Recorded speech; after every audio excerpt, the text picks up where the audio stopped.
Hello and welcome to another in our series of e-briefings here at the Cato Institute. My name is Caleb Brown. I'm the Director of Multimedia here at Cato. Our topic today is the federal spending and the fiscal crisis. But before we get to that, here's how e-briefings work. We are hosting this in the Roger and Elizabeth Hagen's Multimedia Center, a dedicated space for this kind of discussion. It also serves as a broadcast platform to get our scholars' views out across the globe. These briefings are meant to give our supporters increased access to our scholars and give you an update on the work that we're doing here at the Institute. You can send any feedback to me, Caleb Brown, cbrown@cato.org, or Harrison Moore, our Director of Sponsor Services. His address should be on this page. These briefings are largely driven by your questions, so please feel free to post them at any time, and I'll try to get to as many of them as I can. Our speakers today, Chris Edwards is the Director of Tax Policy Studies at the Cato Institute and editor of downsizinggovernment.org. He is a top expert on federal, state tax and budget issues. Before joining Cato, he was a senior economist at the Congressional Joint Economic Committee. Daniel J. Mitchell is a top expert on tax reform and supply-side tax policy. He's a strong advocate of a flat tax and international tax competition. Prior to joining Cato, Mitchell was a senior fellow with the Heritage Foundation and an economist for Senator Bob Packwood in the Senate Finance Committee. Chris and Dan will make some opening remarks. You guys can figure out who to go first, and then we'll go directly to your questions. So please feel free to begin entering them into the box now. Well, thanks a lot for joining us today at this e-briefing, and thanks, Caleb. Thanks for all your support of Cato. So I hope we can answer some of your questions today on the budget situation. Let me give you just a few comments about the short-term budget situation, and then I'll jump to the long-term budget situation. In the short term, there is some good news. Federal spending growth is actually down from the Bush administration years under President Obama. Now, that doesn't say much, but it is interesting looking at the numbers. For example, total spending under President Bush increased at about 8% a year over his two terms. Spending under President Obama is growing at about 3% a year over the last 5 years. So spending is down. And if you look at just the discretionary part of the budget, in other words, outside of the entitlement programs, spending's fallen from 7% under President Bush to about 1% under President Obama. So that's the good news. Of course, President Obama, is a big spender himself, but it really is just the Republican control of the House and the 2011 Budget Control Act that have helped reduce spending in recent years. The bad news is that it looks like the current budget deal that they're putting together on Capitol Hill will break some of the budget caps and sequester limits that had been put in place and had been keeping the budget down. So we're going to keep a close eye on that. But it is really bad news if Republicans start breaking these budget laws and caps that they themselves put in place. It's a really bad precedent. In the long term, as you know, the official projections show huge increases in deficit spending and debt in coming decades. The official projections put out by the Congressional Budget Office are really pretty ugly and show United States turning into a European-style, debt-heavy welfare state in coming decades. The official projections are actually optimistic in a lot of ways. I mean, for one thing, the official projections you'll often read about in the paper from the administration or the CBO don't include the fact that every decade or so we tend to get in a very expensive war in the United States. The official projections don't take into account the fact that governments like to add new programs constantly to the budget.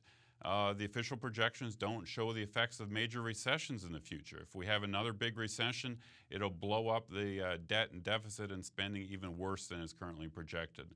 So for all those reasons, the current outlook is pretty ugly. We're doing our best here at Cato to fight this spending.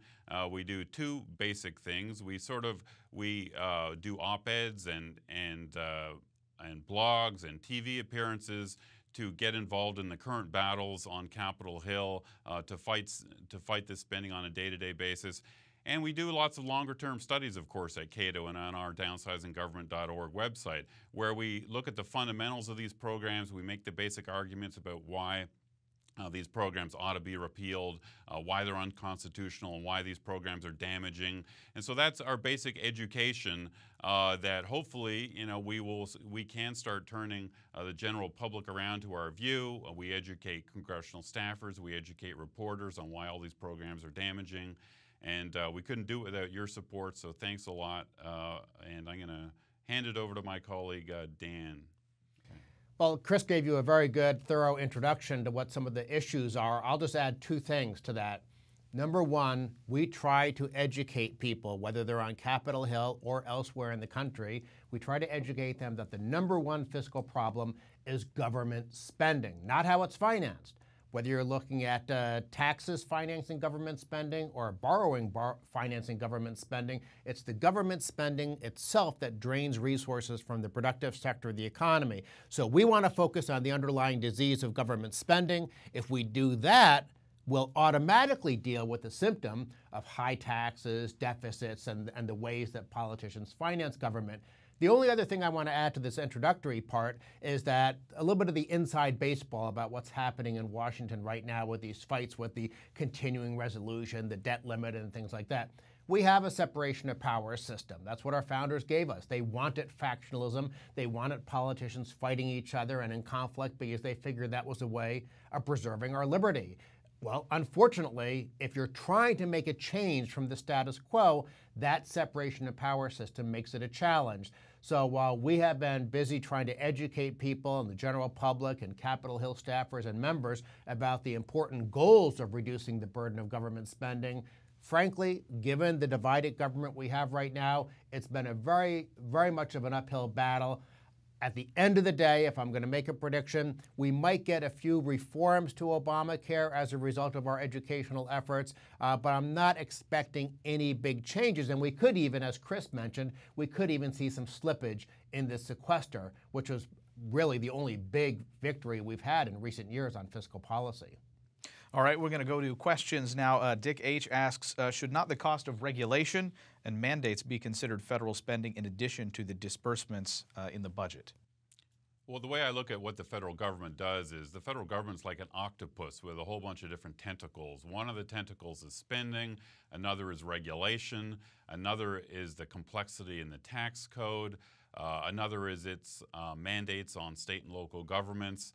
So the federal government does all kinds of bad stuff. And, of course, it's easiest to tally up the total amount of spending, $3.6 trillion this year. But you're right that, federal regulations are a hugely damaging thing on the economy. And if you look at Obamacare, for example, the problem with Obamacare is not only the spending, but of course the huge regulatory impact it's going to have in our healthcare system. So, regulations, unfortunately, are tougher to get your hands around and to describe to the public how damaging they are. We do our best, but it's not as easy to tally up as total spending. All right. Steve Stanek asks, Chris or Dan, could you address the argument that failing to raise the debt ceiling means default? Doesn't the government bring in more than it needs to pay the debt? I addressed this issue when I testified to the Joint Economic Committee a couple of weeks ago. We will take in this fiscal year 12 times as much revenue as is necessary to pay interest on the debt.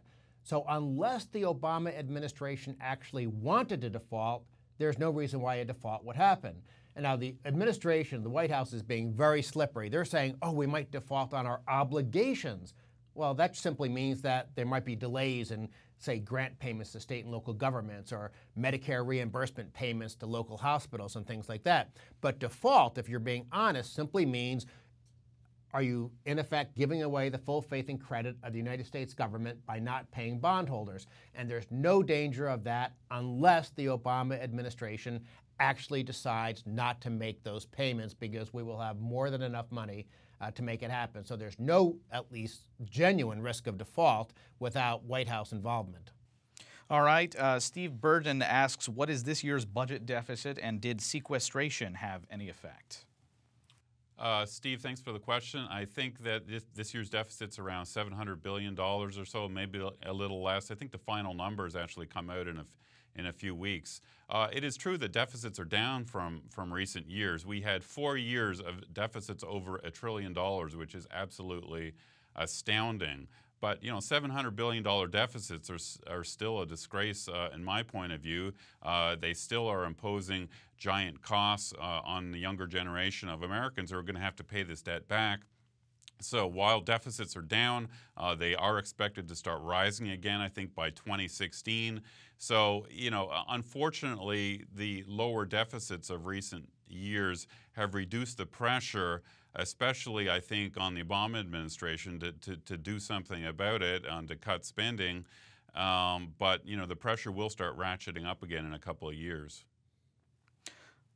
All right, we're out of questions, so we're going to let some people jump in there whenever they please. But one of the questions that I've got is there any way that we can keep the government shut down and do a deal on the debt here? Well, I mean, I'm in all seriousness. I joke a lot when I'm doing appearances that, hey, wouldn't it be great if we simply kept the government shut down? Now, obviously, there are some things that you can't keep shut down forever, at least not without doing some fundamental legislation to change the size and scope of the government. But perhaps people are going to wake up one day and say, hey, we haven't had a Department of Housing and Urban Development for the last 3 weeks. Do we need one? Well, of course, the answer is no. Hey, we haven't had a federal Department of Education for the last month. Do we really need one? And if you look at all the evidence that Chris has accumulated on the Downsizing Government website, ideally, this whole government shutdown fight, which is really just about the spending levels for next year, could evolve into a fundamental discussion about the size, role, and scope of the federal government, because Cato's mission is to try to get us back to the kind of limited central government that our founding fathers envisioned.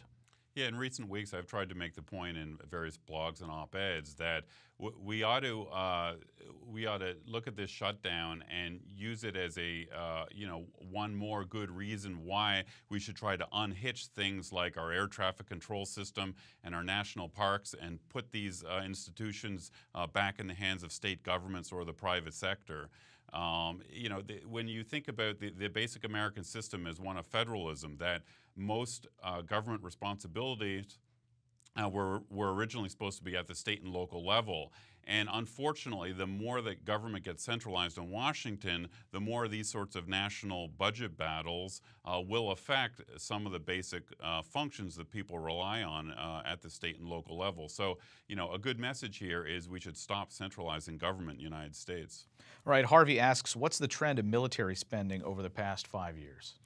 Military spending tends to go up and down with external events. So you have something like the Iraq war or Afghanistan, it spikes up. Obviously during the Cold War after 9/11, it spikes up. But then, when there was the peace dividend in the 1990s, it went down. And then, of course, it has been coming down a bit as we sort of begin to claw back some of our intervention in the Middle East. The key thing when you're looking at military spending is we have to ask the fundamental question. Should we be active and involved in intervening in some of these other countries? And our foreign policy and military experts here at the Cato Institute, our general assumption is that many of these things are not in the genuine national security interest of the United States government, so we could probably have a much more effective defense at much, much lower cost if we focused on things that actually were in our interest. All right. William B. asks, how do we as the public help in eliminating unneeded programs and departments? Well, you can publicize Chris's downsizinggovernment.org website, but that's a very serious question. The only way, because I spent a lot of time on Capitol Hill trying to educate these jokers, the only way when it's all, when you separate all the wheat from the chaff, get down to brass tacks, what really matters is, will these guys in Washington think they're going to lose their jobs if they let government continue on autopilot and America slowly but surely becomes France and then Greece? So I think active citizen involvement, whether it's town hall meetings, whether it's writing letters to the editors, whatever it is, we need more people getting involved, fighting, being educated, sharing the information with their friends and colleagues, being involved with the community. That's really our only check against Washington. And I would say I've been really impressed the last few years at how many Republican congressmen, when they go on TV, they will talk about their experience at their town halls when they went home. I mean, Congress was most of them went back to their home districts back in August. They went to town hall meetings around their states and districts. And they've come back, they came back with the message that Obamacare was a giant problem. And that is one of the reasons why they decided to fight this fall against Obamacare. So showing up at those town hall meetings with your congressman or your senator, I think is really, really important. All right, Steve asks, it appears the feds have tried to make the shutdown as painful as possible, such as having the National Park Service shut down open-air memorials. Any thoughts on that? It's really amazing. It cost the federal government more to shut down these open-air monuments than it cost for them to be to do nothing. And this, I think, is a sign, and we saw this also during the sequester, when the Obama White House tried to make it as painful as possible. They canceled public tours of the White House. So like these grade schools that were making their trips to Washington only had their tours of the White House canceled. Obviously, they didn't need to do that. They could have cut out some of the fluff and some of the excess in the White House staff. The FAA was threatening that, oh my goodness, we're going to have huge 3-hour lines to get on airplanes, and obviously that didn't happen. We're seeing the same thing with the shutdown. They want to, in effect, make this an in-your-face, if you don't give us all the money we want, we're going to make your life miserable. And I think that's backfiring. Because when you're seeing them put barricades around, like the World War II memorial, and try to keep World War II vets who are 90 years old, trying to keep them out of a monument that doesn't even need guarding, that's just really incredible. And I'd second that. There is absolutely no doubt that the Obama administration, the National Park Service, has gone out of their way to get in the face of the citizenry and to try to make this shutdown as painful as it possibly could. I mean, the Cato solution, which I've written about on downsizinggovernment.org, is to put aside some of the national jewel parks like Yosemite. But overall, there are 400 different national parks, and the number has increased and increased over the decades, partly because a lot of these national parks actually used to be state parks or private parks, but then they sort of got kicked up to the federal government. So there's been this huge centralization in America's park system over the decades.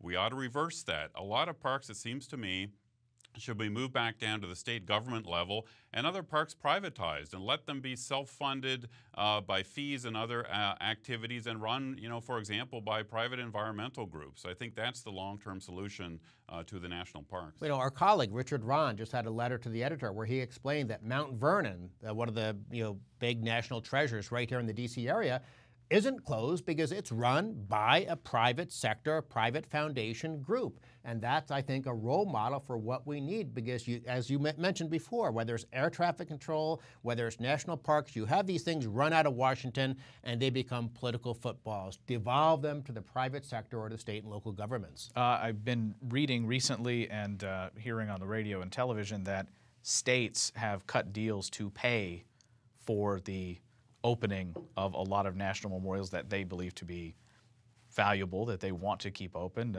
It seems just a logical extension of that. It just goes to show you that we don't really need the national government involved in a lot of these parks. And indeed, that happened during the shutdowns in 1995 and 96. The state of Arizona kept the Grand Canyon open by paying the costs of maintenance and the like itself out of its own pocket. So, we don't need a lot of these parks to be in the federal realm. In fact, the federal government, the National Park Service, over the years has been heavily criticized for its poor management. Charles Freeland asks, what happens when enough business people go galt and tax revenues begin to decline?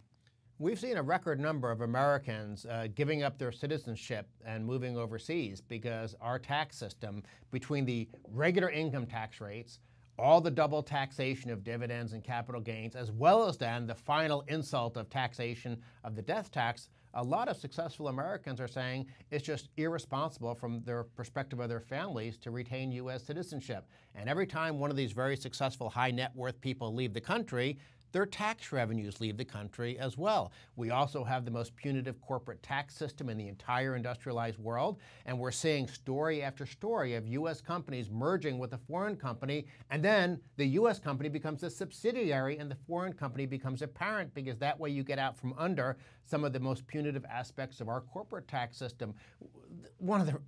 We should just rip up those 76,000 pages of U.S. tax code and replace it with a simple and fair flat tax. But That should only be an interim step. Ideally, as we've been talking about, let's shrink this giant bloated federal leviathan back to what our founders had in mind, and then we probably wouldn't need any broad-based tax whatsoever. We managed to get by just fine for 150 years in this country with no income tax, so let's dream of going back to that area. All right, Jim asks, the debate over the budget and spending for the 2015 fiscal year begins in early 2014. What can we do to get more people involved in insisting on balanced budgets and spending cuts or restraint? I think the key thing that hopefully Tea Party activists and conservative, libertarian, Republican voters will do is put pressure on the Republicans in the House to keep to the budget cap levels and the lower sequester cap levels that were agreed to in the 2011 budget deal. Republicans and even President Obama have been going around the last year saying, oh, we've cut X trillion dollars off of deficits in recent years. They were doing that at the same time that both parties seem to be working to undo those the budget caps that created those savings that they are bragging about. It's really an ironic situation. So right now, the current budget deal, it looks like they're negotiating on Capitol Hill, will blow the sequester amount by at least $20 billion in the 2014 budget. We've got to make sure that Congress sticks to those lower sequester numbers to generate these savings in coming years. One thing we probably should have explained at the beginning of our remarks is, how can it be that there's all this talk about budget cuts while at the same time the government tends to grow year after year after year? That's because in Washington, when they refer to a budget cut, what they're really saying is we're not going to increase spending as fast as we were planning to. So when Washington says budget cut, you want to look behind the rhetoric and see what's actually happening to the underlying level of government spending. Because yes, we have a bigger budget today than when when Obama took office, and there was a bigger budget when Bush left office than when he began. So government always grows. The whole key is, can we at least lower the growth rate of spending? And my goal, I call this the golden rule of fiscal policy, is that the government should grow slower than the private sector. If you do that, which actually is a pretty modest thing to ask. Ideally, we'd have genuine budget cuts, but if we simply make sure government grows slower than the private sector, in the long run, we'll be in great shape. I would add to that, though, Dan, and I'm sure you would agree that even if you want government to grow more slowly, as it would under the budget caps that they've agreed to, we have to start terminating programs and agencies. I mean, the problem now we face, of course, is that these giant entitlement programs like Social Security and Medicare grow sort of on autopilot year after year after year. So that tends to squeeze out the rest of the budget, the so-called discretionary programs.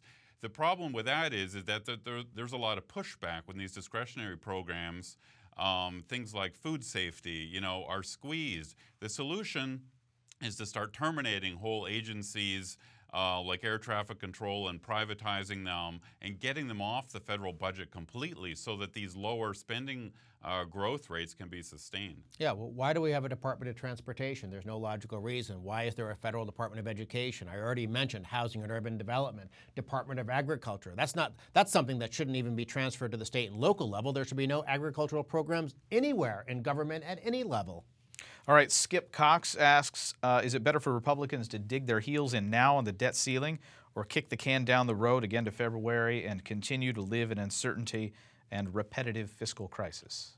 I would say, some people, I've heard different views from both conservatives and libertarians about the tactics the Republicans are now using, the Ted Cruz kind of tactics to try to block Obamacare now.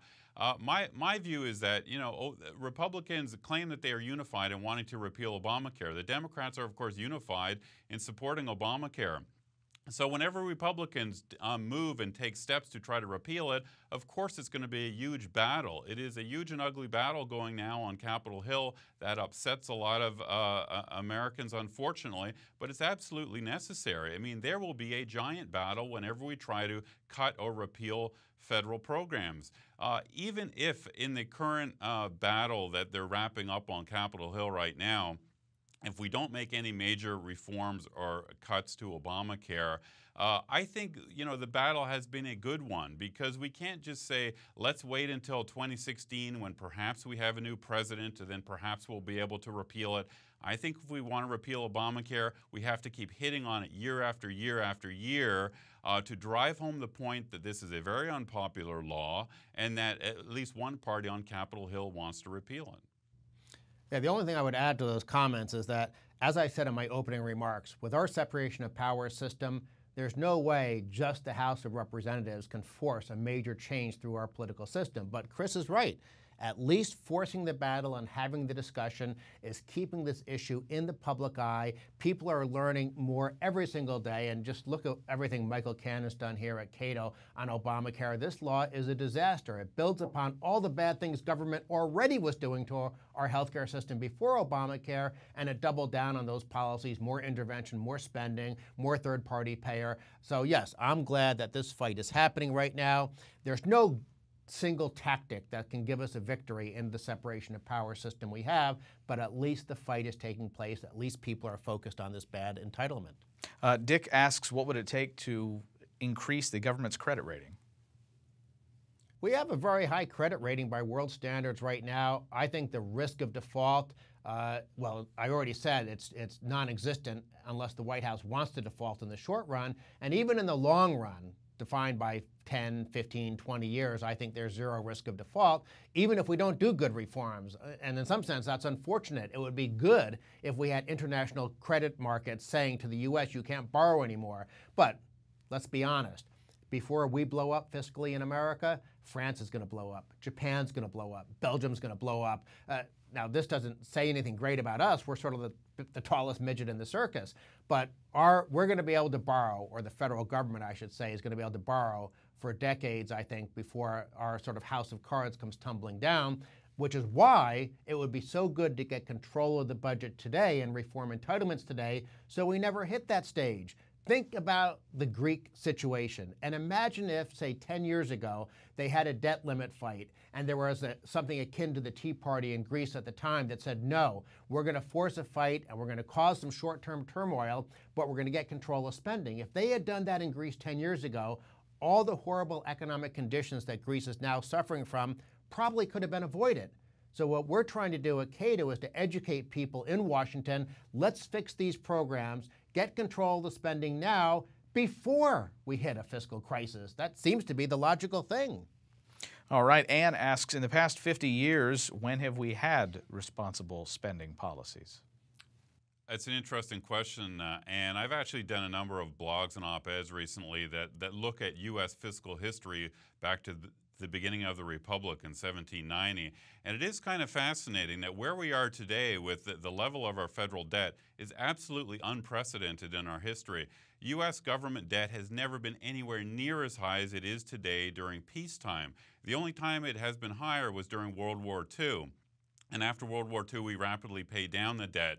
So it's interesting. If you go back to 1790, the general pattern has been that we entered wars, starting with the Revolutionary War. We created a lot of debt, but then Congress and many presidents put a lot of effort into reducing debt. So Jefferson paid down the Revolutionary War debt. Monroe and other presidents paid down the debt of the War of 1812. A whole series of presidents paid down the huge debt generated by the Civil War. And then in the 1920s, you had Harding and Coolidge, who paid down the World War I debt. Even after World War II, we spent a few decades paying down debt. What is going on now with this huge spike in debt during peacetime is absolutely unprecedented and enormously irresponsible. So that's one of the messages that I'm trying to get across, is that where we are today, it's not just another regular sort of budget battle in Washington. We're in a really unprecedented situation today. Yeah. And we have had a couple of presidents in recent years where we did see government spending at least slow down during the Reagan years, during the Clinton years. But the problem is, under both Bushes, under Obama, and certainly under Nixon and Carter in the 1970s, that the traditional pattern has been to just do that spending and spending and spending that then leads to all that borrowing that Chris was talking about. Grant Davies asks, what do you foresee of the country's financial future when the interest rates begin to climb back up to historic levels? what might happen if rates rose to the levels of the 1970s. You know, I was just looking at the basic Congressional Budget Office projection this morning, and one of the things that is striking, I think, that as bad as that 10-year projection looks, I mean, the CBO is actually pretty optimistic on what they're assuming about federal borrowing rates. They've got the 10-year Treasury, I think, rising to about 5% over the next 10 years. And even with that rise to about a 5% borrowing rate for the federal government, the amount of interest payments we pay annually will almost quadruple from about $200 to $800 billion a year. But I think that there's, and maybe Dan agrees or disagrees with that, I think there's a lot of upside risk to that, the assumed borrowing rates in these long-term CBO projections. Things could be much worse in coming years. If we have another war, if we have another deep recession, the amount of debt is going to skyrocket further, and borrowing rates could rise a lot higher than is currently projected. I guess the one thing I would add to that, and this is sort of a wild card, is with all the monetary easing that we're seeing, all the QEs and things like that, what happens if that begins to actually spill out into higher consumer prices, some inflation? We're already seeing perhaps an asset bubble with some of that easy money going into financial markets. If that winds up leading to inflation, which of course then causes interest rates to rise because of the premium that gets put in the interest rates, then you're getting into that situation where maybe that the interest rates on the debt are much, much higher, and then of course we get those much worse fiscal numbers. Charles Van Way asks, Cato has real influence, but political champions are essential. Who are the best national leaders on these issues? I guess I would say that some of the names that you're seeing in the news a lot, whether or not you agree specifically with their tactics, like Senator Cruz, Senator Lee of Utah, some of the Tea Party guys in the House, whether their tactics are right or not, that's not our place to judge at a think tank like Cato. But at least there are some lawmakers who are saying, we have a problem, the federal government is too big, the entitlement state has gotten too large, we need to deal with sort of the short-term problem of Obamacare as it's now beginning to be implemented, and in the long run, and we've seen with the Ryan budget, address things like Medicare and Medicaid. So as depressed as I sometimes am about a lot of the wasteful ways of Washington, there are some people beginning to say the right thing and think the right thing. And I don't want to pat Cato on the back since that's sort of self-aggrandizing, but I think a lot of the work that Chris has done, Michael Cannon's done, Mike Tanner, a lot of our fiscal policy guys here at Cato, I think really have had an impact on the way they think up on Capitol Hill. All right, Sam asks, are there any encouraging examples of actually downsizing government, maybe at the state level, if not the federal level? The last government agency that I can remember being terminated was like the Civil Aeronautics Board in the 1970s, something like that? Right. The last actual terminations and privatizations at the federal level occurred under President Clinton. I mean, he privatized, for example, the Alaska Power Corporation, which was a government-run electricity utility. And there's a few other small privatization examples. But, I mean, truthfully, the United States has lagged far behind some of our major trading partners like Britain and Canada when it comes to privatizing. And to give you some examples, I mean, there are a number of countries in Europe now that have privatized their post offices. Germany, the Netherlands, and Britain. Britain's Royal Mail is even now being privatized. Canada's privatized all its airports, its air traffic control system, its airport security. So we are, lagging behind a lot of our trading partners. I mean, the good news with that is that we are constantly going up to Capitol Hill and talking to members and staffers about, look, these other countries are making these reforms. We need to get with it here. We need to make these reforms in America. And I think that lesson, or that message that, we live in a globalized economy, the rest of the world isn't, a basket case. There are a lot of good things going on in different places in the world, and we need to take those sort of best practices from other countries and put them in place here in the United States. Other examples, there are more than 24 countries now around the world that have flat tax systems. The great Jose Pinheiro, a senior fellow here at Cato, has been instrumental in getting more than 30 nations to adopt personal retirement account systems. But I want to give some good news for America. Chris was hinting at this before. The sequester was a huge victory. And you want to see some of the evidence for it?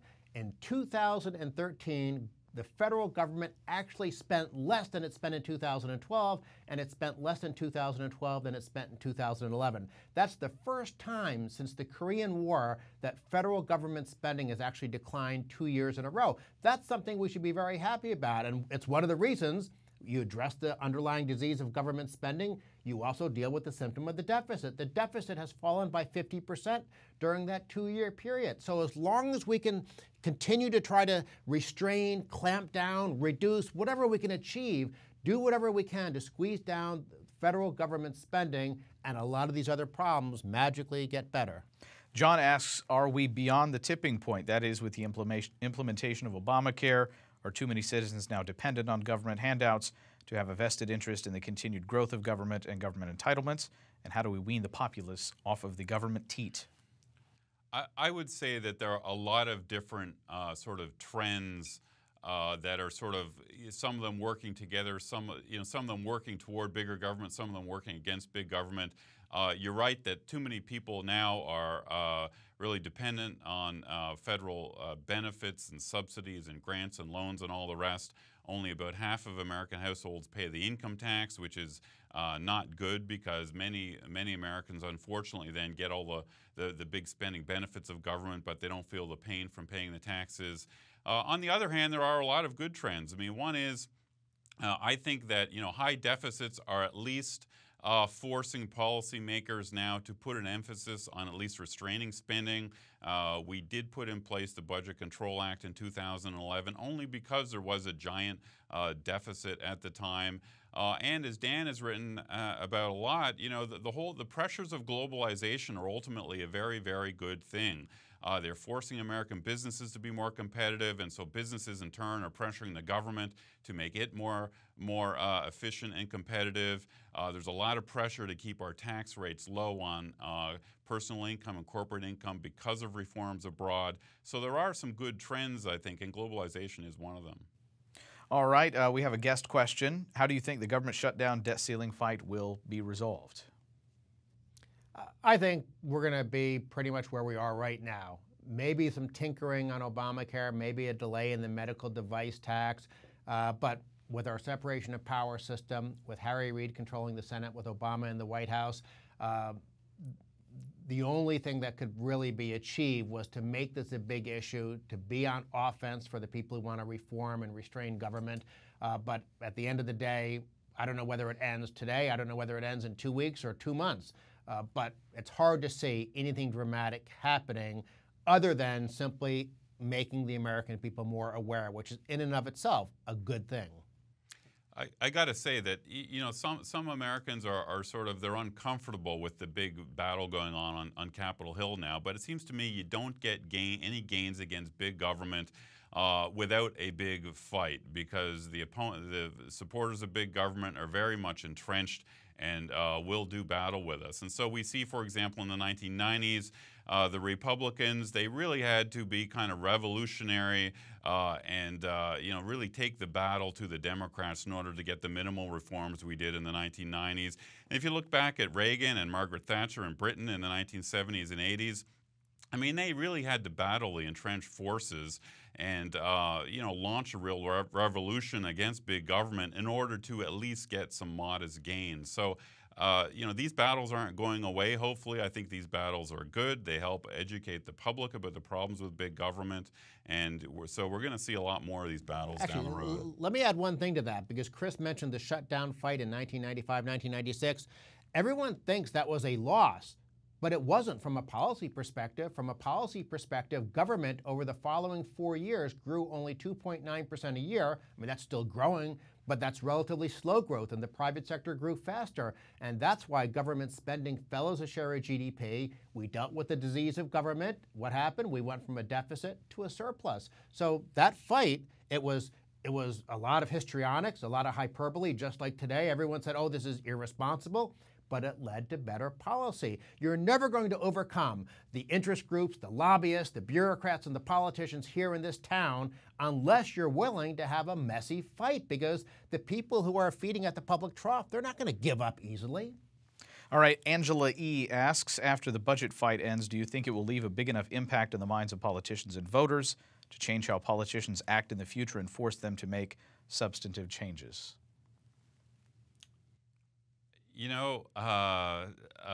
It looks like with the current budget deal, they're going to kick ahead both the agreed upon continuing resolution spending levels for 3 or 4 months and push ahead the debt limit for 3 or 4 months in the future. So we will have another big battle over these same issues, I think, early in the new year.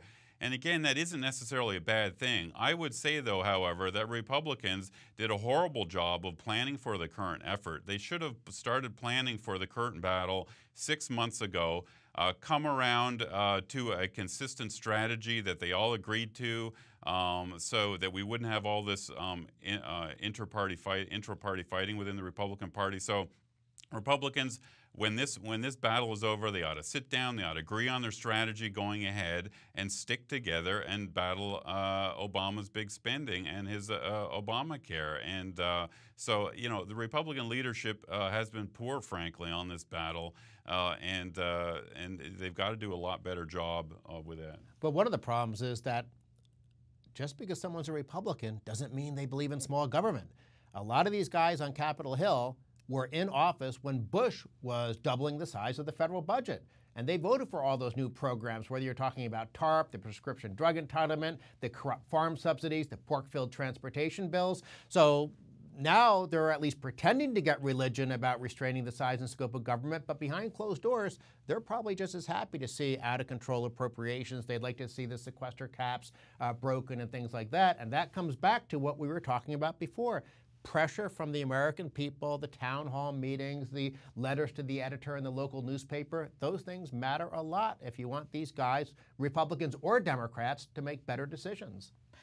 How important is it, Caleb Brown asking a question, how important is it that there is this strong Republican intransigence on cutting the Pentagon to help, sort of, I don't know, grease the skids to get this cutting government going? I think whether you're looking at Senator Rand Paul, Congressman Justin Amash, I think we're seeing a growing number of Republicans on Capitol Hill who realize that a lot of foreign interventionism, a bloated military budget, isn't in America's interest. Now, does that mean that the Republican Party as a whole has come around to that position? No, but I think there's a lot more openness to the idea of a more streamlined, more focused American national security policy, and that would mean less involvement, intervention around the world. Don't forget, the United States alone is about 46 to 48% of total worldwide military spending, and then our allies are another quarter, and our plausible enemies, even if you're including China and Russia and all the Arab states put together, are maybe about 15% of total military spending. So there's no threat to America's national security, at least in terms of traditional military involvement. I mean, we still have to deal with, okay, what about the crazy guy who gets on a plane with a bomb sewn into their body or something like that? But that's a totally separate issue from foreign policy. Bill asks, isn't the Obama position on Obamacare an attempt to entrench legislation and bind future legislatures? Is the House under any constitutional or other obligation to fund this or any other laws adopted in the past? The interesting thing about Obamacare, which you may already know, is that Obamacare was passed through the House and Senate with not a single Republican vote, which is actually extraordinary for major pieces of legislation in recent decades. If you look back at major pieces of legislation, both good and bad in recent decades, whether it was welfare reform in 1996, the Bush tax cuts, the big tax reform in 1986, those were all bipartisan pieces of legislation. And I think the message is here, if you want enduring legislation that won't be challenged in the future, at least it needs to be bipartisan.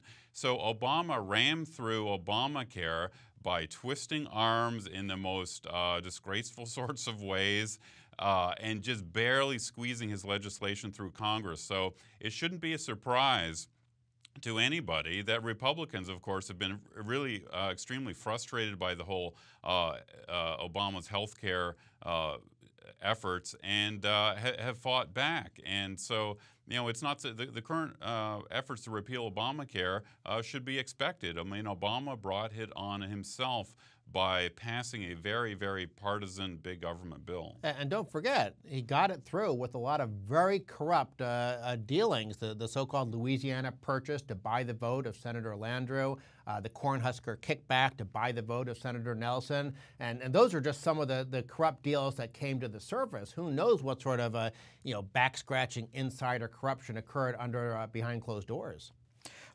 Thomas Pringle asks, please comment on the unfunded pension liabilities and how they'll affect debt directly or indirectly. Well, the federal government, of course, has a bond debt of about $16 trillion. But estimates by various economists, including Jagadish Gokhale here at Cato, show that if you add up the unfunded promises of Social Security, Medicare, veterans benefits, and other sorts of federal entitlement programs, you get a figure that's over $100 trillion now. There is $100 trillion of costs that have been built in to future budgets unless we cut spending and unless we make major reforms. It's absolutely enormous and an unbelievable amount of money. And it's enormously immoral, in my view, pushing these costs onto future generations of young Americans. So we try to make the points here at Cato that it's a horrible economics, this massive buildup in debt and spending, but it's also just an extremely immoral what is going on here, pushing these costs into the future. And don't forget, you have the same issues at the state and local level. Chris's report card on the governors looks at some of the fiscal policy status of different states, and one of the big challenges you have with state and local governments is the fact that they have these giant bureaucracies and they make these incredibly extravagant promises for future retiree and health benefits and things like that. And that's one of the reasons you look at a state like California or Illinois, one of the reasons they're in such deep trouble not only today, but especially in the future, is that they have these sort of insider deals between the government employee unions, the state and local politicians, and they keep kicking these costs again into the future. And what's going to happen when the future arrives? Dennis G. Kenny asked, do you agree that comparing the gross domestic product to debt doesn't make sense when it should be to the tax revenue cash flow of the government? Inflow of $2.4 trillion versus outflow of $3.5 trillion. In other words, its ability to pay that debt with revenues. Well, you want to at least be consistent whatever you're doing, whether you're measuring the nominal taxes, the nominal spending, or whether you're measuring the taxes as a share of GDP, the spending as a share of GDP. My own personal preference is to look at these measures as a share of GDP because that gives you a sense of how much is the government consuming out of what the economy is producing. And over time, it's not the only measure, but I think it's probably the best measure. If we can reduce government spending as a share of GDP, I think that's our number one goal. Now, let's keep in mind, just like not all taxes are created equal, some taxes like capital gains taxes do more damage per dollar raised than other taxes. The same thing's true of government spending. You spend $1 on the IRS, that probably does more damage to the economy than $1 building roads. Now, I don't want the federal government building roads, but I like it even less than when they're financing expensive regulatory agencies and bad tax systems and things like that. All right. Jay Bacon says, if the town hall meetings were so strongly against Obamacare, how do you explain the current adverse reaction to Republican efforts to change the law? I think the polls are showing, and maybe you've seen some of the polls as well, that the majority of Americans, a large majority, have been consistently for repealing Obamacare ever since the law passed in 2010. And I actually think that is kind of astounding, that a major subsidy program that in theory would benefit millions of Americans, or at least it's promised to benefit millions of Americans, is so unpopular, but it's been consistently unpopular. Now, it is true that in recent months, the polls that ask whether the Republicans are in the right for shutting down the government to try to repeal Obamacare, it's true that many Americans are against Republican tactics here. But one of the messages that we try to get across is that Obamacare it's got to be stopped before it's further entrenched. And battling against Obamacare is extremely important, even if it is an ugly battle. There's really, the Democrats aren't going to give up on Obamacare easily, and they're not going to give up on a lot of their big spending without a big fight. So, I'm afraid there will be, if there are enough conservative and libertarian Republicans to fight back against big government in coming years, we hopefully will see a lot more budget battles, and they will be ugly battles. Yeah, sometimes you don't get to have the strongest initial position in your fight. But one of the reasons why senators like Cruz and Lee, and one of the reasons why the Tea Party guys in the House have launched this fight, is precisely because we're on the cusp of the subsidies in Obamacare actually being dispersed. And once you sort of hook people on the heroin of government dependency, then it becomes a lot harder to undo it. So we're having this fight now because there's really no choice. What else are you going to do? Just sort of roll over and wait for some magical future period when you have a combination of another Ronald Reagan with a bunch of libertarians in the House and Senate? Will that happen? Knock on wood. But you got to fight now because you might not get another chance. All right. One of our sponsors asks, is there a healthy level of national debt, and is it unrealistic to operate with no national debt? I've recently been reading a lot about Thomas Jefferson and his view on the budget and deficits. And he had this classic battle with Alexander Hamilton, who was the Treasury Secretary in the 1790s. Hamilton loved federal debt. He thought debt was a good thing. He thought debt would help tie Wall Street and moneyed interest to Washington, which is kind of a disgraceful point of view. But that was his view. Jefferson thought debt was appalling. He thought it was corrupting. So I agree with the Jeffersonian view that we absolutely should minimize debt to the greatest extent we can. The only time, it seems to me, we ought to run substantial deficits or debt is during major wars. Other than that, I think just about everything the federal government funds ought to be financed directly by taxes. The budget ought to be balanced every year. If Americans want big government, they ought to feel the pain of that big government right now, this year, in the higher tax burden. So I am very anti-debt in my view, both for economics and sort of for ethical reasons. It's funny in a sort of a sad way about how far afield we've gone since the end of the Clinton years.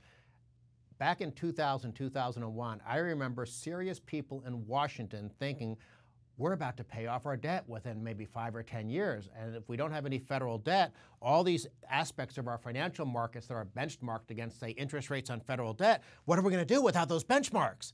Now, of course, then we've had Bush and Obama. Federal spending has doubled, and we're no longer worried about, what happens if there's no federal debt. But it just goes to show you how bad the last 12, 13 years have been in terms of fiscal policy and the rising burden of government. Okay, we're coming close to the end of our hour here, so if you have a question, go ahead and drop it in there. I'll try to get to it.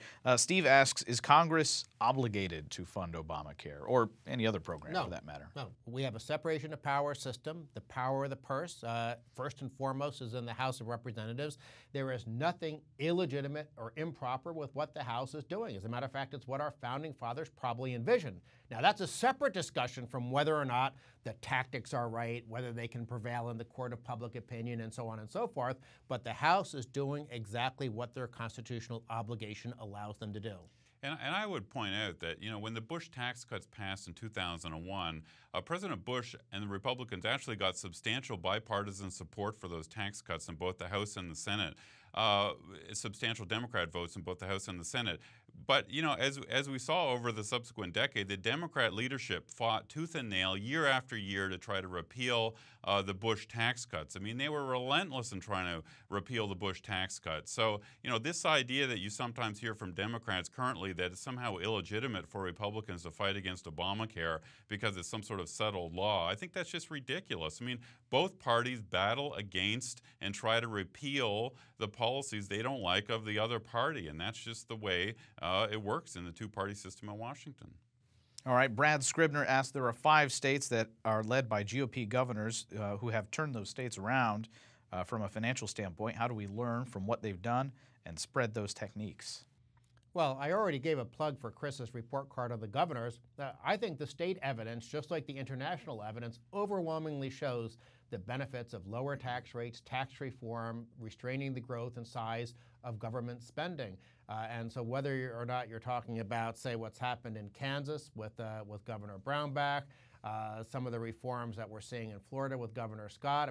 You know that stuff, but I'll just turn it over to Chris because I'm sure he knows all those details a lot better than I do. Well, one thing that is interesting about state governments, as a lot of our listeners and viewers today may know, is that virtually all the states have much more detailed and structured limits on government than does the federal government. So 49 of the 50 states have either constitutional or statutory requirements to balance their budget every single year. Now, the states do cheat on some of those requirements, but nonetheless, it has proved to be an effective restraint. A lot of states also have constitutional limits on how much debt they're allowed to issue, and those restraints are pretty binding in the states where they're effective. So, one of the lessons here is that imposing more rules on these spenders on Capitol Hill is a good thing. And the idea of balanced budget amendments or caps on spending, we generally support those at Cato because we think that any more additional controls we can put on these spenders is a good thing. Well, actually, let me give a plug for something I wrote about on the Cato blog. Switzerland, through a vote of referendum about 11, 12 years ago, did something called the debt brake. That's really a spending cap.